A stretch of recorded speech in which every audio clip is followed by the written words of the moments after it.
आज हम बात करते हैं बाइनरी हीप की। एक बाइनरी हीप क्या होता है? A binary heap is a complete binary tree with one of the following heap order properties. That means कोई भी जो बाइनरी हीप होगा वो पहले कंप्लीट बाइनरी ट्री होगा और फिर वो कंप्लीट बाइनरी ट्री इनमें से किसी भी एक हीप की प्रॉपर्टी को सेटिस्फाई कर रहा होगा। अगर ऐसा है तो कंप्लीट बाइनरी ट्री क्या बन जाएगा? Binary heap. दैट मींस किसी भी बाइनरी हीप का कंप्लीट बाइनरी ट्री होना मैंडेटरी है। पहले वो कंप्लीट बाइनरी ट्री होगा, फिर वो इनमें से किसी एक प्रॉपर्टी को सेटिस्फाई कर रहा होगा। ठीक है, अब एक कंप्लीट बाइनरी ट्री क्या है? कोई भी एक कंप्लीट बाइनरी ट्री जो होगा it will be a binary tree with these two properties. ठीक है, सो लेट्स से मेरे पास ये एक बाइनरी ट्री है। बाइनरी ट्री क्या होता है? बाइनरी ट्री एक ऐसा ट्री है जिसमें किसी भी नोड के मैक्सिमम दो चाइल्ड हो सकते हैं। मैक्सिमम दो चाइल्ड है, जीरो भी हो सकता है, वन भी हो सकता है, मैक्सिमम दो भी हो सकते हैं। सो मेरे पास ये जो बाइनरी ट्री है ये इट्स ए बाइनरी ट्री। क्यों? क्योंकि यहां पर किसी भी नोड के मैक्सिमम कितने चाइल्ड है? दो चाइल्ड है। आप देखिए जरा, इस नोड के मैक्सिमम ये दो चाइल्ड है, इस नोड के दो चाइल्ड, इस नोड के दो चाइल्ड, इस नोड के जीरो चाइल्ड। तो zero can exist. So this is also true. So this is a binary tree. ठीक है, अब लेट्स से ये बाइनरी ट्री है। सो बाइनरी ट्री में let's say this is level 1 and this is level 2 and let's say this is level 3। ठीक है, सो मेरे पास यहाँ पर लेवल 1 में कितनी नोड हो सकती है? 1। लेवल 2 पे कितनी नोड हो सकती है? 2। लेवल 3 पे कितनी नोड हो सकती है? मैक्सिमम 4। लेवल 4 पे अगर इसके बाद एक लेवल और होता है उस पे कितनी नोड हो सकती थी मैक्सिमम बाइनरी ट्री में? 8 नोड, 8 हो सकती थी। ठीक है, सो मेरे पास ये जो प्रॉपर्टीज हैं वो ये कहती हैं कि जब मैं कंप्लीट बाइनरी ट्री बनाऊंगा या उसमें नोड्स को इंसर्ट करूंगा तो मैं ऐसा कभी नहीं करूंगा कि पहले मैं एक लेवल को कंप्लीट फिल करूंगा फिर मैं दूसरे लेवल पे जाऊंगा। मुझे पहले एक लेवल फिल करना है पूरा का पूरा, फिर मैं नेक्स्ट लेवल पे जाऊंगा, फिर मैं नेक्स्ट को कंप्लीट फिल करूंगा, फिर मैं उसके बाद जाऊंगा। सो लेवल 1 पे अगर लेट्स से दो नोड, एक नोड आनी है लेवल 1 पे, पहले मैं इसको फिल करूंगा, फिर मैं अगर लेवल 2 पे जाऊंगा और लेवल 2 में मेरे पास कितनी नोड इंसर्ट होनी है? 2। तो मैं ऐसा नहीं कर सकता कि मैं इस पे दो नोड इंसर्ट ना करा के पहले एक नोड इंसर्ट करा के फिर से जो नई नोड आ रही है एक नोड और आ रही है इंसर्ट होने के लिए उसको यहां ना करा के मैं नेक्स्ट लेवल पे चला जाऊं। दैट मींस कि मुझे पहले सेकंड लेवल भी पूरा फिल करना है, फिर मैं थर्ड लेवल पे जाऊंगा, फिर मैं इस लेवल के सारे नोड्स को फिल करूंगा, फिर मैं नेक्स्ट लेवल पे जाऊंगा। सो किसी भी लेवल को इनकम्प्लीट छोड़ करके मैं नेक्स्ट लेवल पे स्किप नहीं हो सकता। ठीक है, एक नेक्स्ट प्रॉपर्टी क्या कहती है कि इन लेवल्स को भी जब आप फिल करेंगे, जब इन लेवल्स को भी फिल करेंगे, इस लेवल्स पे नोड्स फिल करेंगे, उसको भी आप स्ट्रिक्टली लेफ्ट टू राइट ही फिल करना स्टार्ट करेंगे। आप ऐसा नहीं कर सकते कि जब आप लेवल 2 पे नोड फिल कर रहे थे तो लेवल 2 पे जब नोड फिल स्टार्ट किया आप लोगों ने, तो आप ऐसा नहीं कर सकते आपने लेफ्ट चाइल्ड को फिल नहीं किया, आपने राइट को फिल कर दिया। पहले आपने लेफ्ट को तो स्किप कर दिया, लेफ्ट को तो मिस कर दिया, आपने राइट को फिल कर दिया। That is not possible. ठीक है, वो कहते हैं the levels must be strictly filled from left to right. ठीक है, आप उसको इस तरह से देखें। लेट्स से मेरे पास कोई भी एक नोड आई इंसर्ट होने के लिए, पहले मैंने उसको लेवल 1 पे इंसर्ट करा दिया, फिर मेरे पास वो सेकंड नोड आई इंसर्ट होने के लिए, मैं ऐसा नहीं कर सकता कि मैं इसके लेफ्ट चाइल्ड को स्किप कर दूं और मैं इसके राइट चाइल्ड पे इंसर्ट करा दूं, लेफ्ट को स्किप करके राइट पे इंसर्ट करा दिया। नहीं, मुझे जब मेरे पास लेवल 1 कंप्लीट हो गया, मैं लेवल 2 पे गया, तो मुझे लेवल 2 पे भी लेफ्ट टू राइट फॉलो करना है। मैं राइट में इंसर्ट नहीं करा सकता, पहले लेफ्ट में कराऊंगा फिर राइट में कराऊंगा। तो मेरे पास जब ये सेकंड नोड आई थी इंसर्ट होने के लिए, मैं पहले इसके लेफ्ट पे इंसर्ट कराऊंगा। अब अगर कोई और नोड आती है, अगेन अभी मेरे पास एक ये लेवल कंप्लीट नहीं हुआ, अभी यहाँ पर एक नोड और इंसर्ट हो सकती है। बट अगर कोई और नोड आ गई मेरे पास, एक और इंसर्ट होने के लिए आती है, तो मैं क्या करूं? पहले यहां पर इंसर्ट करूंगा। मैं यहां पर किए बगैर नेक्स्ट लेवल पे नहीं जा सकता। अब लेट्स से मेरे पास ये सिनेरियो है, अभी फिर से कोई एक नई नोड आती है, तो मैं कहां इंसर्ट कराऊं उसको? मैं उसको इसके राइट पे इंसर्ट नहीं करा सकता, क्योंकि मुझे इस लेवल में भी क्या करना है? लेफ्ट टू राइट फॉलो करना है। तो मैं पहले इसको इस नोड के लेफ्ट, सबसे लेफ्ट पे, इस पे फिल कराऊंगा। फिर से कोई और नोड आती है तो मैं उसको इसको छोड़ करके इसके लेफ्ट पे इंसर्ट नहीं करा सकता या इसके राइट पे इंसर्ट नहीं करा सकता, मुझे इसके राइट पे ही इंसर्ट करना होगा। फिर से कोई और नोड आती है तो मैं इस लेवल को इनकम्प्लीट छोड़ करके नेक्स्ट लेवल पे जाकर के इंसर्ट नहीं कर सकता। नहीं, मुझे क्या करना पड़ेगा? इसके लेफ्ट पर यही इंसर्ट करना पड़ेगा। ठीक है, so this is the complete binary. वो कहते हैं एक लेवल को फिल करो फिर आप नेक्स्ट लेवल पे जाओ और किसी भी लेवल को लेफ्ट टू राइट फिल करो। ठीक है, और ऐसा हो सकता है कंप्लीट बाइनरी में कि आपका जो लास्ट लेवल है, लास्ट लेवल जो कंप्लीटली फिल ना हो। ठीक है, बट लास्ट वाले को छोड़ करके बाकी सभी लेवल कंप्लीटली फिल होंगे। ठीक है, कंप्लीटली फिल्ड होंगे। लास्ट वाला लेवल क्योंकि माइट भी आपके पास सफिशिएंट नोड्स नहीं होंगे लास्ट लेवल के लिए, सो इट मे हैपन कि मेरे पास जो लास्ट वाला लेवल है यहाँ पर एक नोड और आ सकती है, बट और एलिमेंट नहीं है आपके पास इंसर्ट करने के लिए, तो ऐसा हो सकता है कि आपका लास्ट लेवल इनकम्प्लीट रह जाए। दैट इज ओके, बट बाकी सभी लेवल्स कंप्लीटली फिल होंगे और लेफ्ट टू राइट होंगे सभी के सभी लेवल्स। ठीक है, so this is the property of complete binary tree. Yes, it's a complete binary tree. ये कंप्लीट बाइनरी ट्री है। क्या ये कंप्लीट बाइनरी ट्री है? यस, सभी के सभी लेवल्स फिल्ड है कंप्लीटली, और जो लास्ट वाला लेवल है क्या वो लेफ्ट टू राइट है? तो मेरे पास यहाँ पर तो लास्ट लेवल जो है वो भी कंप्लीटली फिल्ड है, इससे कंप्लीट बाइनरी ट्री। यहाँ देखिए जरा, क्या इस बाइनरी ट्री में क्या ये कंप्लीट बाइनरी ट्री है? जब मैं ये लेवल मेरा फिल हो गया था, मैं इस लेवल पे गया, तो मेरे पास अभी इस लेवल पे एक नोड और बची है यहाँ पर, ये वाली तो मैंने फिल की नहीं, और मैंने नेक्स्ट लेवल पे जाकर के फिल करना स्टार्ट करा दिया। ये तो मिसिंग थी यहाँ पर, तो मैं इसको छोड़ करके नेक्स्ट लेवल पे नहीं जा सकता। So it's not A complete binary tree. क्या ये कंप्लीट बाइनरी ट्री है? ये वाला इतना। यहाँ पर जब मैं इस लेवल से नेक्स्ट लेवल पे गया था, तो मुझे सबसे पहले इसके लेफ्ट पे इंसर्ट करना था, जो कि यहाँ पर नहीं है, मिसिंग है। सो इन्होंने क्या किया हुआ है? राइट पे इंसर्ट कराया हुआ है। So this is not following the complete binary tree properties, it's not A complete binary tree. यहाँ पर देखिए जरा, क्या ये कंप्लीट बाइनरी ट्री है? जब मैंने इस लेवल को फिल कर दिया, जब मैं इस लेवल पे गया तो मेरे पास एक नोड और आ सकती थी अभी लेवल 2 पर, बट मैंने यहाँ पर इंसर्ट करने के बजाय मैंने उसको नेक्स्ट लेवल पे लेके गया। अभी मेरे पास लेवल 2 ही इनकम्प्लीट है। So this is not true, this is not a complete binary tree. क्या ये कंप्लीट बाइनरी ट्री है? ये इतना। यस, देखते हैं क्या ये लेवल कंप्लीट हो गया। इसके बाद जब नेक्स्ट लेवल पे गए तो पहले मैं लेफ्ट पे फिल करूंगा, तभी तो राइट पे फिल करूंगा। इन्होंने लेफ्ट को तो स्किप कर दिया और राइट को फिल किया हुआ है। So this is not true, so this is not a complete binary tree. क्या ये कंप्लीट बाइनरी ट्री है? लेवल 1 कंप्लीट है, लेवल 2 भी कंप्लीट है, लेवल 3 पे गए, लेवल 3 पे भी लेफ्ट टू राइट फॉलोड है। ठीक है, यहाँ पर ये मिस रह सकते हैं क्योंकि उसने इसके लेफ्ट को तो सारों को फिल किया होगा ना यार। ठीक, ऐसा नहीं है कि उसने इसको छोड़ करके किसी और को फिल कर दिया, नहीं, उसने पहले इसको किया फिर इसको किया, that is all. So this is A complete binary tree, this is A complete binary tree, this is A complete binary tree. ठीक है, तो कंप्लीट बाइनरी ट्री हमें पता लग गया। हमें देखना है कि अगर मेरे पास कोई भी एक कंप्लीट बाइनरी ट्री है तो वो इसकी प्रॉपर्टी को कैसे फॉलो करता है, कैसे सेटिस्फाई करवाता है। ठीक है, so let me rub this.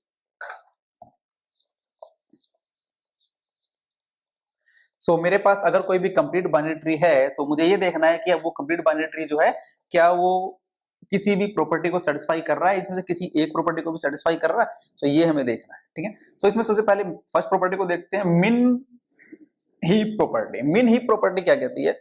मिन हीप प्रॉपर्टी ये कहती है कि मेरे पास किसी भी नोड के यहां पर देखें जरा, मिन हीप प्रॉपर्टी क्या कहती है? The key of any node will be lesser than and equal to, this is lesser than and equal to key of each of its children. That means जो की है, जो एलिमेंट है, जो value है किसी भी नोड का, वो उसके दोनों चाइल्ड से छोटा होगा या उसके इक्वल होगा। दैट मींस मैं कहता हूं मेरे पास एक नोड है जिसकी वैल्यू है 1, जिसकी की है 1, इसकी जो वैल्यू है 1, ये इसके दोनों चाइल्ड से छोटी होगी। लेट्स से यहाँ पर 5 है और यहाँ पर ये 6 है, तो ये जो नोड है इन दोनों से छोटी है। तो this is the min heap property. ठीक है, या इन दोनों में कोई कंपैरिजन नहीं है कि 5 लेफ्ट में आएगा, बड़ा लेफ्ट में आएगा, छोटा राइट में आएगा, ऐसा कुछ भी नहीं है। हम अगर कहें तो let's say this is 1 and this is 6 left में आ गया और 5 राइट में चला गया, दिस इज ऑल्सो ट्रू। ठीक है, हमें सिर्फ ये देखना है कि नोड की जो वैल्यू है वो उसके चाइल्ड से छोटी होनी चाहिए, बस, और कुछ नहीं देखना। छोटी या उसके इक्वल हो, बस ये हमें चेक करना है। So it's a min heap property. ठीक है, सो ऐसा कोई भी कंप्लीट बाइनरी ट्री जो कि मिन हीप प्रॉपर्टी को सेटिस्फाई कर रहा है तो वो क्या बन जाएगा? मिन हीप। ठीक है, सो कोई भी कंप्लीट बाइनरी ट्री जिसमें उसकी हर एक नोड इसको सेटिस्फाई, इस प्रॉपर्टी को, मिन हीप प्रॉपर्टी को सेटिस्फाई कर रही है, तो कंप्लीट बाइनरी ट्री मिन हीप बन जाएगा। लेट्स से मेरे पास ये नोड है, इसमें दो कुछ और नोड्स भी हैं। Let's say this is 12 and let's say this is 10 and let's say मैं कहता हूं यहां पर इसको 8 ले सकते हैं हम इसको, और यहां पर ये 9 भी ले सकते हैं हम इसको। अब आप जरा देखें, ये कंप्लीट बाइनरी ट्री है, यस। क्या इसकी हर एक नोड इस प्रॉपर्टी को सेटिस्फाई कर रही है, मिन हीप प्रॉपर्टी को? मिन हीप प्रॉपर्टी क्या कहती है कि मेरे पास नोड की वैल्यू जो उसके चाइल्ड से छोटी होनी चाहिए। क्या ये वैल्यू इन दोनों से छोटी है? यस। क्या ये वैल्यू इन दोनों से छोटी है? यस। क्या ये वैल्यू इन दोनों से छोटी है? Yes. So this complete binary tree is following the min heap property, that's why this is a min heap. ऐसा हीप, ऐसा बाइनरी हीप जो कि मिन हीप की प्रॉपर्टी को सेटिस्फाई कर रहा है, उसको हम बोलेंगे मिन हीप। ठीक है, अब जरा यहां देखें, मैं कहता हूं नेक्स्ट में भी, लेट्स से दिस इज 6, यहां पर मैं कहता हूं this is 10 and let's say this is 11, और मैं यहां पर कहता हूं let's say this is 8 and let's say this is 5। ठीक है, अब जरा यहां देखें, ये 1 इन दोनों से छोटा है, 6 और 5, यस। ये 6 इन दोनों से छोटा है, यस। ये 5 इन दोनों से छोटा है या इक्वल है, दैट इज ऑल्सो ओके। 5 5 हो सकता है, दैट इज ट्रू। उसने कहा है lesser than and equal to. ठीक है, so this is also a min heap. ठीक है, प्रॉपर्टी सिर्फ हमें यही देखनी है कि नोड की वैल्यू उसके चाइल्ड से छोटी या इक्वल हो। ठीक है, हम इन दोनों में और इन दोनों में कोई कंपैरिजन नहीं है। यहाँ छोटा बड़ा हमें कुछ नहीं चेक करना है, हमें सिर्फ ये देखना है कि ये जो वैल्यू है अपने चाइल्ड से छोटी है कि नहीं, सिर्फ ये चेक करना है। ठीक है, यहाँ पर भी देखें ये वैल्यू अपने दोनों चाइल्ड से छोटी है, ये वैल्यू अपने दोनों चाइल्ड से छोटी है। यहाँ पर ये वैल्यू 10, इनके तो कोई चाइल्ड ही नहीं है तो कोई कंपैरिजन ही नहीं है, तो चेक ही नहीं करना है। अगर चाइल्ड होते तो कंपेयर करता, जब चाइल्ड ही नहीं है तो कंपेयर क्या करना। सो this is like a min heap. Yes, ये कंप्लीट बाइनरी ट्री भी है और ये मिन हीप भी है। मैं कहता हूं यहां पर क्या ये मिन हीप होगा, क्या ये मिन हीप होगा? यस, इस 5 का एक ही चाइल्ड है और उससे वो छोटा है। यस, वो अपने सारे चाइल्ड से छोटा होना चाहिए। सो यो क्या है यहाँ पर, छोटा है अपने चाइल्ड से। ठीक है, सो क्योंकि एक चाइल्ड था, एक से कंपेयर करूंगा, दो होंगे दो से कंपेयर करूंगा, कोई भी नहीं होगा मैं किसी से कंपेयर नहीं करूंगा। ठीक है, यहां पर देखते हैं क्या ये मिन हीप है, क्या ये मिन हीप है? Yes, this one is smaller to both of these keys.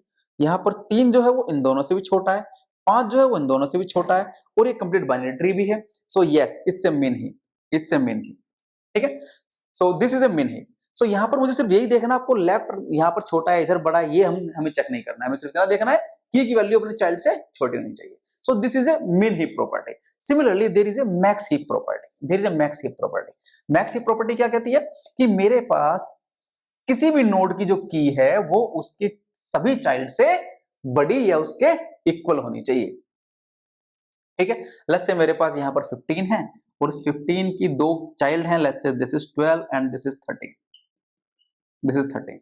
तो यहाँ पर ये जो वैल्यू है इन दोनों चाइल्ड से छोटी है। अगेन 13 इधर हो सकता है, 12 भी इधर हो सकता है, कोई इशू नहीं है उसमें। सो यहाँ पर मैं फिर से देखता हूँ, लेट्स से इसकी भी 2 चाइल्ड हैं, let's say this is 8 and let's say this is again I से दिस इज 9। इसके भी 2 चाइल्ड हैं, लेट्स से दिस इज 6 और इसका भी एक चाइल्ड है, लेट्स से 5। मैं कहता हूँ इसके भी 2 चाइल्ड हैं, 8 का फिर से एक चाइल्ड है, this is 7 I can say and this is 4 I can say. ठीक है, अब देखते हैं क्या ये एक मिन मैक्स हीप है। मैक्स हीप कौन होगा, पहले तो चेक करो क्या कंप्लीट बाइनरी ट्री है। Yes, it's a complete binary tree. ठीक है, लास्ट लेवल है वो कंप्लीटली फिल्ड नहीं है but left to right filled है। ठीक है, क्या अब इसमें मैक्स हीप की प्रॉपर्टी सेटिस्फाइड है? दैट मींस हर एक नोड की वैल्यू उसके चाइल्ड से बड़ी है। इसकी वैल्यू इन दोनों से बड़ी है। यस, इसकी वैल्यू इन दोनों से बड़ी है। यस, इसकी वैल्यू इन दोनों से बड़ी है। यस, ये वैल्यू क्या इन दोनों से बड़ी है? यस, क्या ये वैल्यू इसके चाइल्ड से बड़ी है? इसका कोई चाइल्ड ही नहीं है, so no need to compare. Similarly इनके भी चाइल्ड नहीं है, इनके भी चाइल्ड नहीं है। सो ये क्या हुआ, हर एक नोड जो है वो इस प्रॉपर्टी को सेटिस्फाई कर रही है। That's why this will B A max heap. ऐसा कंप्लीट बाइनरी ट्री जो कि मैक्स हीप प्रॉपर्टी को सेटिस्फाई कर रहा है, that will be A max heap, it will be A max heap. Again इनका और इनका कोई कंपैरिजन नहीं है, इसका इसके साथ कोई कंपैरिजन नहीं है। कंपैरिजन सिर्फ इसका इसके दोनों चाइल्ड के साथ है और कोई कंपैरिजन नहीं है। हर एक नोड को सिर्फ उसके चाइल्ड के साथ कंपेयर करूंगा बस, और बाकी से कोई कंपैरिजन नहीं है कि लेफ्ट में बड़ा है राइट में छोटा है, नहीं, कुछ नहीं चेक करना। ठीक है, so this is a max heap. Yes, this is a max heap. ठीक है, अब जरा देखते हैं इनमें से कोई भी मेरे पास, तो हमें क्या करना है, पहले देखना क्या हमारा जो ट्री गिवन है या जो हीप गिवन है क्या वो कंप्लीट बाइनरी ट्री है। अगर वो कंप्लीट बाइनरी ट्री है फिर देखिए जरा क्या वो मीन हीप या मैक्स हीप की प्रॉपर्टी को सेटिस्फाई कर रहा है। अगर वो कर रहा है तो क्या बन जाएगा मेरे पास, करस्पॉन्डिंगली मीन हीप या मैक्स हीप बन जाएगा। यहां पर देखिए जरा क्या ये मेरे पास हीप है, हाँ जी ये कंप्लीट बाइनरी ट्री तो है। ठीक है, लाइट लास्ट वाला मिसिंग है बट ठीक है वो कंप्लीटली फिल नहीं है, लास्ट लेवल हो सकता है ऐसा, बट क्या ये हीप है? ये नोड इन दोनों से बड़ी है, मैक्स हीप की प्रॉपर्टी को सेटिस्फाई कर रहा है। देखो किसी भी हीप में या तो पूरा का पूरा मेन हीप को फॉलो करेगा या मैक्स हीप को फॉलो करेगा। ऐसा नहीं होगा कि आधी नोड्स तो जो है वो मेन हीप की प्रॉपर्टी को सेटिस्फाई कर रही है और आधी नोड्स मैक्स हीप की प्रॉपर्टी को सेटिस्फाई कर रही है। नहीं, सभी के सभी नोड्स या तो मेन हीप को करेंगे या मैक्स हीप को करेंगे। ठीक है, यहां देखिए जरा, ये मैंने देखा रूट नोड जो है वो दोनों चाइल्ड से बड़ी है, सो आई एम जस्ट थिंकिंग कि ये मैक्स हीप की प्रॉपर्टी को सेटिस्फाई कर रहा होगा। ये इन दोनों से बड़ा है, ठीक है, ये भी इससे बड़ा है। Yes, it's a max heap. Yes, it's a max heap. It is following the max heap property, that's why this is max heap. यहां देखिए जरा, ये पहले देखिए जरा कि एक कंप्लीट बाइनरी ट्री है।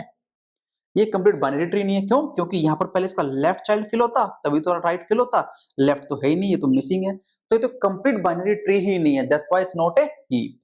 चेक करें क्या ये कोई हीप है? यहां पर देखें जरा, क्या ये नोड पहले चेक करें क्या एक कंप्लीट बाइनरी ट्री है? यस, कंप्लीट बाइनरी ट्री तो है। अब देखते हैं जरा क्या ये मैक्स हीप या मिन हीप की प्रॉपर्टी को सेटिस्फाई कर रहा है? यस, 10 जो है इन दोनों से बड़ा है, ठीक है, मैक्स हीप को फॉलो कर रहा है। यहाँ 5 क्या इन दोनों से बड़ा है? देखो ऊपर इसने मैक्स हीप किया तो पूरा का पूरा मैक्स हीप ही होना चाहिए। ऐसा नहीं है कि इसने मैक्स हीप कर दिया नीचे वाला मिन हीप की प्रॉपर्टी सेटिस्फाई कर जाए, नहीं, सभी का सभी मैक्स हीप या मिन हीप। यहाँ पर क्योंकि ये इन दोनों ने मैक्स हीप को फॉलो किया है इसने, तो मैं चेक करूंगा 5 भी मैक्स हीप को फॉलो करे। क्या 5 की वैल्यू इन दोनों से बड़ी है? नहीं, 6 is greater, that's why this is not a heap. ठीक है, ये हीप है, ये हमने चेक किया था। So these are the various properties of min heap and max heap. ठीक है, अब देखते हैं हमारे पास अगर मुझे कोई भी एक हीप गिवन है तो मैं उसको मेमोरी में कैसे रिप्रेजेंट करूंगा या उसका रिप्रेजेंटेशन कैसे होगा। ठीक है, इसको हम देखते हैं कि हमारे पास अगर मुझे कोई भी एक बाइनरी हीप गिवन है तो उसका एरे रिप्रेजेंटेशन देखते हैं कि अगर मुझे कोई भी एक हीप गिवन है तो मैं उसको एरे में कैसे रिप्रेजेंट कर सकता हूँ। ठीक है, सो ये हम देखने की कोशिश करते हैं एक बार जरा। अगर मुझे कोई भी एक हीप गिवन है, लेट्स से ये कॉर्नर पे मुझे एक हीप गिवन है, ये हीप मुझे यहाँ पर है। इस हीप में अगर मैं देखूं तो let's say this is a root, it's a root of this heap, और बाकी सभी ये नोड्स हैं उसके चाइल्ड्स हैं। सो अगर मुझे इसको एरे में रिप्रेजेंट करना है, सो मेरे पास जो एरे होगी, लेट्स से वो एरे कुछ इस तरह से होगी।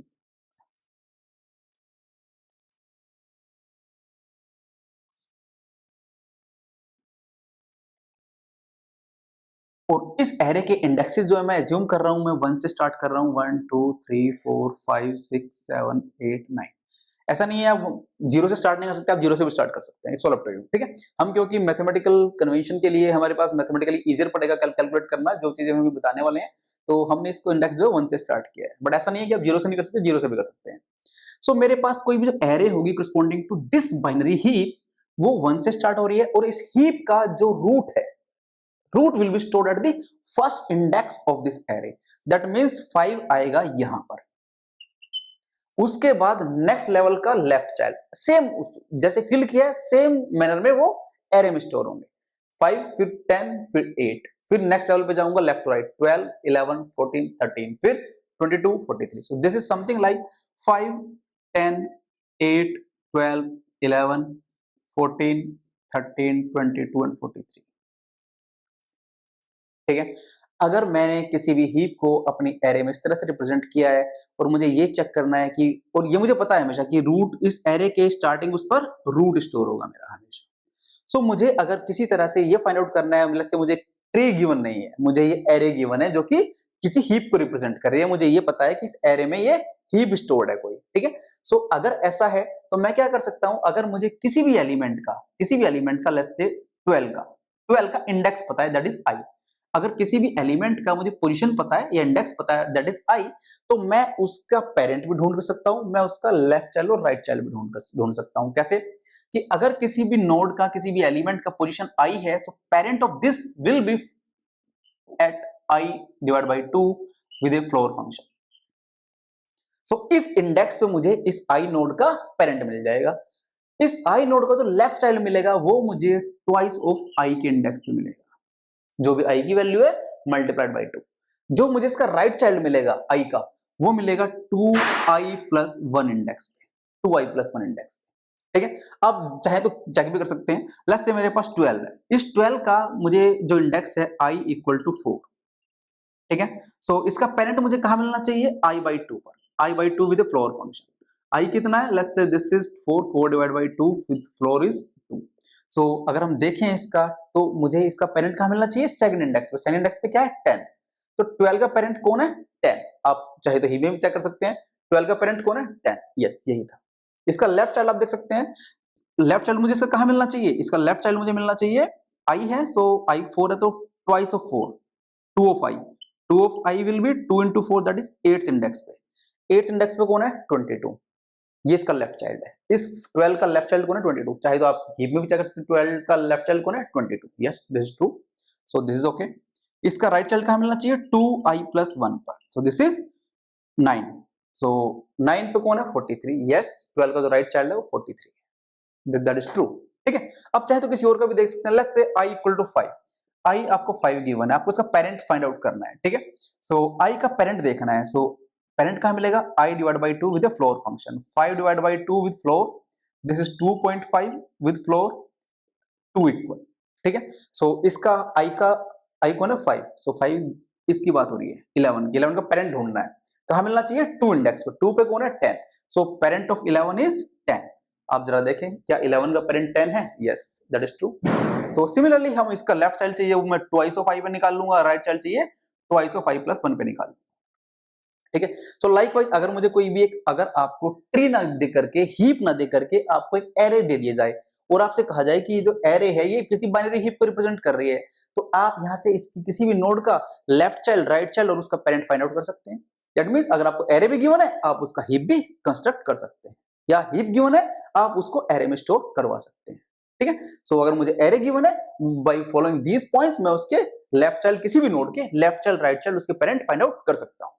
ठीक है। So this is what about. और अगर आप कहते हैं नहीं मैं एरे का इंडेक्स जो जीरो से स्टार्ट करना चाहता हूं रादर देन 1, मैं जीरो से स्टार्ट करना चाहता हूं, उस केस में ये वैल्यूज थोड़ी सी चेंज हो जाएंगी। उस केस में यहां पर ये वैल्यू मुझे क्या मिलेगी, i minus 1 divide by 2 with floor function. This value will be left child मुझे कहां मिलेगा, अगर इसका इंडेक्स जीरो से स्टार्ट हो रहा है, सो इसका किसी भी नोड का जो राइट चाइल्ड मिलेगा वो मिलेगा 2i प्लस 1 पर, किसी भी नोड का जो राइट चाइल्ड मिलेगा वो मिलेगा 2i प्लस 2 पर। But usually we follow this convention कि हमारे पास जो एरे का इंडेक्स कहां से स्टार्ट होता है वो 1 से स्टार्ट होगा। That is standard representation. So these are the values, these are the values that need to be remembered. Okay, well, so this was the array representation. In the next video we will be seeing the height of the binary heap. Well, video अगर पसंद आई तो like करें, subscribe करें और share करें। Thank you.